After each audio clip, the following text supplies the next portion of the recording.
Welcome to The Explainer. Today, we're cracking open the books on a real titan of industry, Saudi Aramco. They've just dropped their numbers for the first half of 2025. And, we're going to dig right in.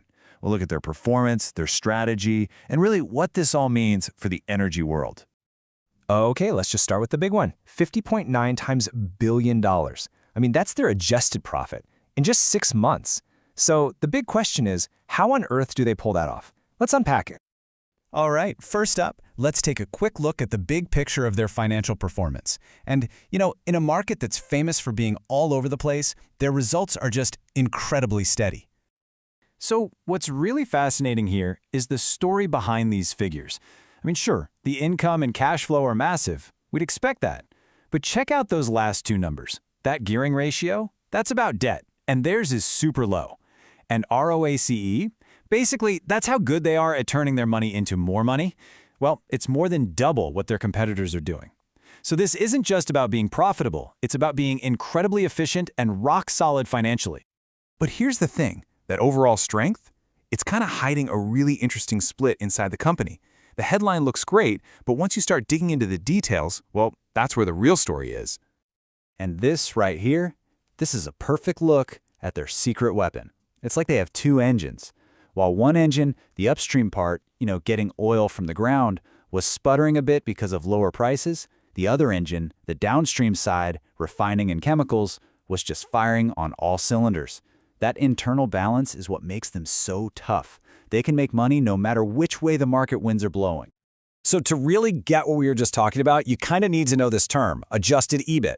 Don't let it scare you. Just think of it as the purest measure of how their actual business is doing. It cuts out all the noise from taxes and financing so you can see a really clear picture of how upstream and downstream are performing on their own.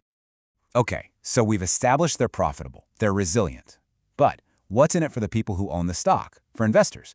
Well, that's where the dividend story comes in. Aramco has this policy they call a sustainable and progressive base dividend, and they mean it. The payout for Q2 jumped 4.2% from last year. That's the third year in a row they've bumped up this core payment for their shareholders. This isn't just a nice gesture. It's a huge part of their financial strategy. It's basically the company sending a really clear signal to its shareholders saying, look, even if the energy markets go crazy, you can rely on this check coming in. But wait, there's more. The base dividend isn't the only way shareholders get paid. They also have this thing called a performance-linked dividend. Think of it like a bonus. When the company is absolutely swimming in cash, way more than it needs, it shares a big chunk of that extra cash directly with its owners.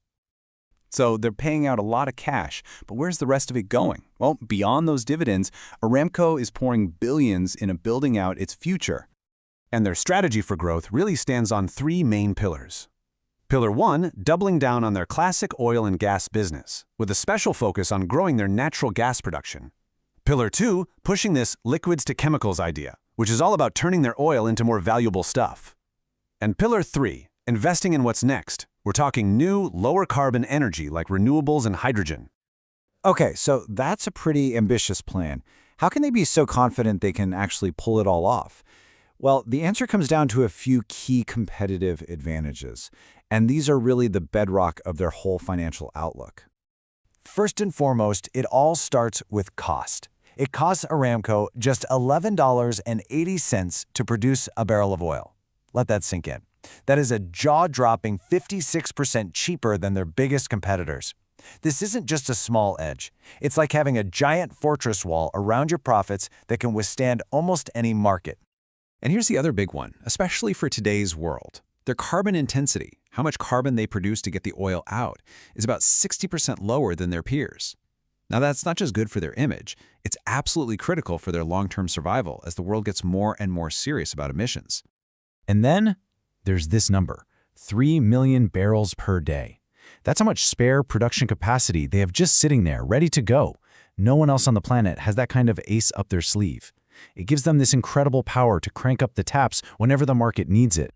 And what holds all of this together? It all comes back to that rock-solid balance sheet we talked about at the beginning. Remember that gearing ratio? Just 6.5%. That means they have very, very little debt compared to their peers. And that gives them a ton of financial firepower to go out and fund all those big growth plans without taking on a bunch of risk. So let's wrap this up.